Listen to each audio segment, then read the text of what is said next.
मित्रों, जो लोग भी निर्वस्त्र होकर स्नान करते हैं वह यह वीडियो अवश्य देखें।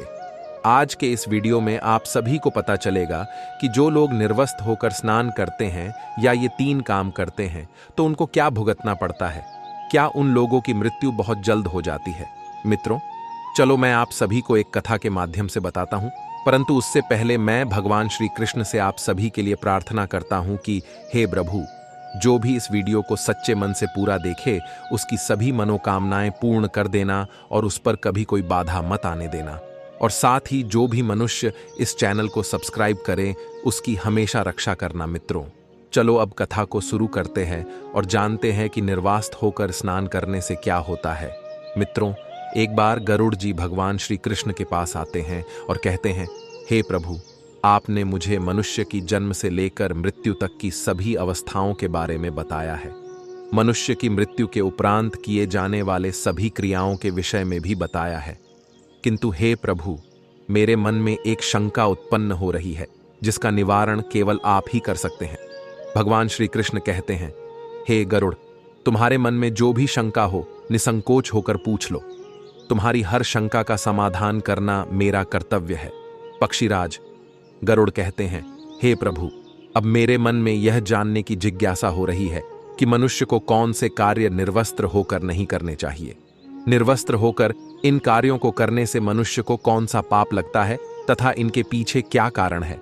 तब भगवान श्री कृष्ण कहते हैं, हे पक्षीराज, गरुड़, आज तुमने उत्तम प्रश्न किया है। तुम्हारे इस प्रश्न के उत्तर में समस्त मानव जाति का कल्याण छिपा हुआ है। तुमने यह सत्य ही कहा है कि मनुष्य को कभी निर्वस्त्र होकर भोजन, स्नान तथा शयन नहीं करना चाहिए। निर्वस्त्र होकर यह 3 काम करने से इसका मनुष्य के जीवन पर अशुभ प्रभाव पड़ता है। तुम्हारे इन प्रश्नों के उत्तर देने से पूर्व मैं तुम्हें एक ब्राह्मण का प्राचीन इतिहास सुनाता हूं। इस प्राचीन कथा के माध्यम से तुम्हें तुम्हारे सभी प्रश्नों के उत्तर प्राप्त हो जाएंगे। इसीलिए तुम इस कथा को ध्यान से अवश्य सुनो। इस कथा को सुनने मात्र से ही मनुष्य के पापों का नाश होता है। गरुड़ जी कहते हैं, हे प्रभु, आपके मुख से इस कथा को सुनना मेरा सौभाग्य है। कृपया आप मुझसे वह कथा कहिए, मैं इसे ध्यान से पूरा सुनूंगा और तीनों लोकों में इसका प्रचार करूंगा। भगवान श्री कृष्ण कहते हैं, हे खग, अच्छा ठीक है, अब तुम इस कथा को ध्यान से सुनो। मैं तुम्हें वह कथा सुनाने जा रहा हूं। प्राचीन काल की बात है। मध्य देश में एक अत्यंत शोभायमान नगरी थी। उस नगरी में देव शर्मा नाम का एक विद्वान ब्राह्मण रहता था। उसने चारों वेदों का तथा समस्त शास्त्रों का अध्ययन किया हुआ था। वह नित्य भगवत गीता का पठन किया करता था। देव शर्मा भगवान विष्णु का परम भक्त था। नित्य भगवान विष्णु की पूजा आराधना किया करता था। एक दिन देव शर्मा तीर्थ स्थान पर जाने के लिए घर से निकलता है। वह अपने साथ भोजन बनाने के लिए थोड़े से चावल ले लेता है। देव शर्मा घने जंगलों से तीर्थ स्थान के लिए चलने लगता है। बहुत देर तक चलने के बाद देव शर्मा जंगल में स्थित एक जलाशय के समीप पहुंच जाता है। वह जलाशय अत्यंत सुंदर था। उसके चारों ओर हरियाली और सुंदर वृक्ष थे। फिर वह ब्राह्मण उस जलाशय से पानी पी लेता है और वहीं पर भोजन करके विश्राम करने का विचार करता है। देव शर्मा अग्नि जलाने के लिए लकड़ी इकट्ठा करने निकलता है। तभी उसे जलाशय के पास एक विचित्र दृश्य दिखाई पड़ता है। उस जलाशय के आसपास के सभी वृक्ष तथा पौधे हरे भरे होते हैं, किंतु केवल 2 वृक्ष एकदम सूखे हुए तथा मृत दिखाई पड़ते हैं। उन वृक्षों को देखकर देव शर्मा को बड़ा आश्चर्य होता है।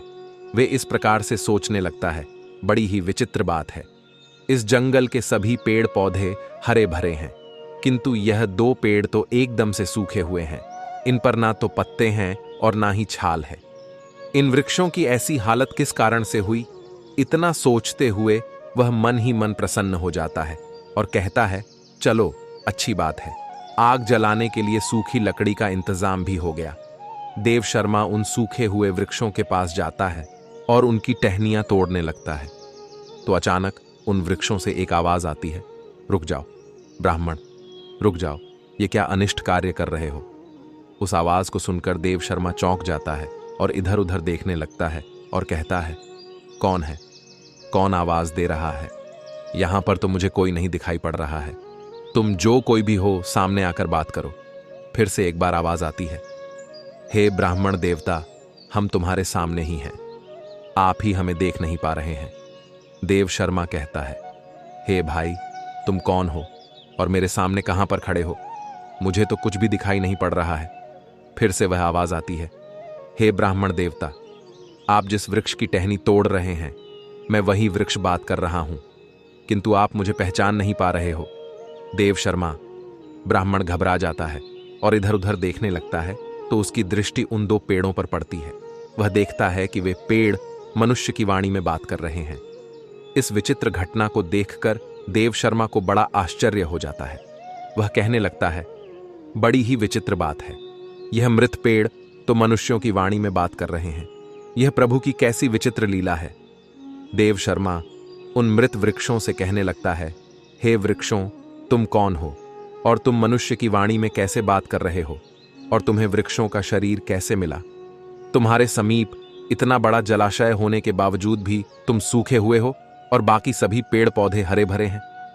आखिर ऐसा कैसे संभव है? देव शर्मा की बात सुनकर वह पेड़ बोलने लगता है, हे ब्राह्मण देवता, हमारी ऐसी दशा हमारे कर्मों के कारण ही हुई है। हमने पिछले जन्म में जो पाप किए थे उसी का फल भुगत रहे हैं। देव शर्मा कहता है, हे वृक्ष, कृपा करके आप मुझे आपके पिछले जन्म का वृतांत सुनाइए। तब वह वृक्ष बोलने लगता है, हे ब्राह्मण देवता, अब हम आपको हमारे पिछले जन्म का वृतांत सुनाते हैं। पूर्व काल में मैं धनेश्वर नाम का वैश्य था और यह मेरी पत्नी दुर्मति थी। हम दोनों ही कांचीपुरते थे। मेरा स्वभाव अत्यंत दुष्ट और क्रूर था। मैं लोगों को ब्याज देकर धन कमाया करता था। मेरी पत्नी भी अत्यंत क्रूर और दुष्ट स्वभाव की थी। उसने कभी अपने द्वार पर आए अतिथियों का सम्मान नहीं किया। हमने कभी दान धर्म भी नहीं किया। सदैव ही दीन और गरीब लोगों को सताया करते थे। उस समय हमारी कोई संतान नहीं थी।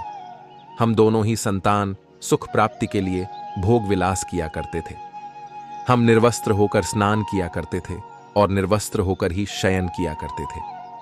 अनेक वर्षों तक भोग विलास करने पर भी हमें संतान सुख प्राप्त नहीं हुआ।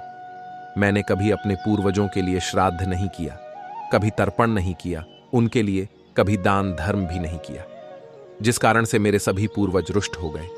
मेरा मन सदैव ही काम वासना से भरा हुआ रहता था। हम दोनों पति पत्नी दिन रात भोग विलास किया करते थे। निर्वस्त्र होकर ही स्नान भोजन तथा शयन किया करते थे, जिससे समस्त देवी देवता और पितृ भी हमसे रुष्ट हो गए। इस प्रकार से अनेक वर्ष बीत जाने के पश्चात हम पुत्र प्राप्ति की कामना से तीर्थ यात्रा पर निकले। रास्ते में जाते समय एक नदी किनारे हमने निर्वस्त्र होकर संबंध बनाया। दुर्भाग्य से उसी नदी में डूबकर हम दोनों की मृत्यु हो गई। मृत्यु के पश्चात हमें ले जाने के लिए यमराज के 2 दूत प्रकट हुए। वे दूत हमें पकड़कर यमपुरी ले गए। यमपुरी का दृश्य अत्यंत भयंकर था।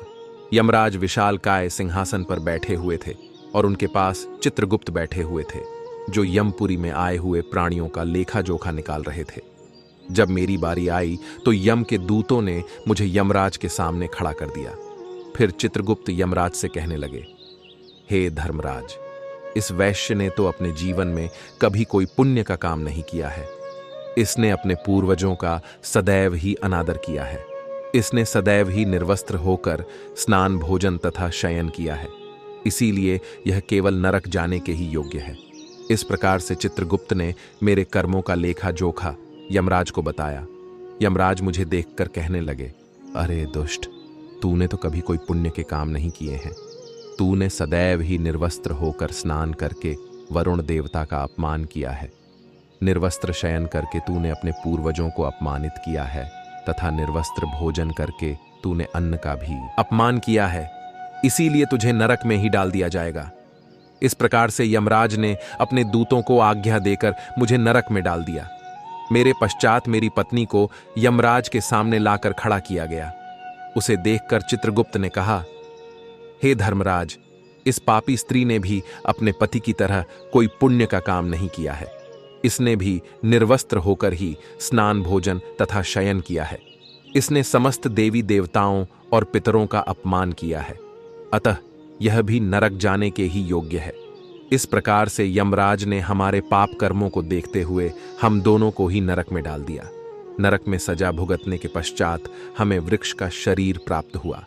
जैसे जैसे हम बड़े हुए हमारे सारे पत्ते भी गिर गए और हमारी छाल भी नष्ट हो गई। निर्वस्त्र कार्य करने के कारण इस जन्म में वृक्ष के रूप में हमारा वृक्ष रूपी शरीर भी नग्न हो गया और हम कष्ट भुगत रहे हैं। हे विप्र, व कृपा करके हमें इस कष्ट से मुक्ति दिलाने के लिए कोई उपाय कीजिए। इस प्रकार से उन दोनों की बात सुनकर देव शर्मा को उन पर बड़ी दया आ गई। देव शर्मा उसी स्थान पर बैठकर भगवान विष्णु की प्रार्थना करने लगा और वृक्ष बने उस वैश्य और उसकी पत्नी की मुक्ति की कामना करने लगा। देव शर्मा कहने लगा, हे प्रभु, मैं अपने भगवत गीता के पाठ का पुण्य इन वैश्य पति पत्नी को प्रदान करता हूं।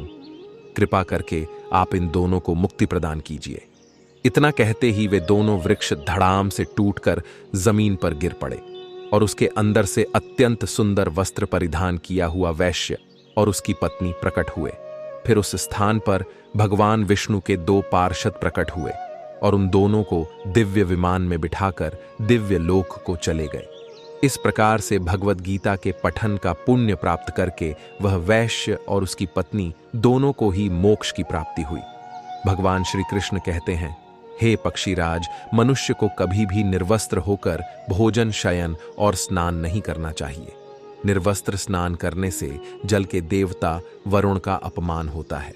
निर्वस्त्र भोजन करने से अन्न की देवी मां अन्नपूर्णा का अपमान होता है और निर्वस्त्र शयन करने से समस्त पितृगण रुष्ट हो जाते हैं। इसीलिए मनुष्य को निर्वस्त्र होकर यह 3 काम नहीं करने चाहिए। तो दोस्तों, इस प्रकार से भगवान श्री कृष्ण ने गरुड़ जी को महत्वपूर्ण ज्ञान दिया है। आपको यह कथा कैसी लगी, कमेंट करके अवश्य बताएं। जानकारी अच्छी लगी तो वीडियो को लाइक जरूर करें और कमेंट में जय श्री कृष्ण अवश्य लिखें।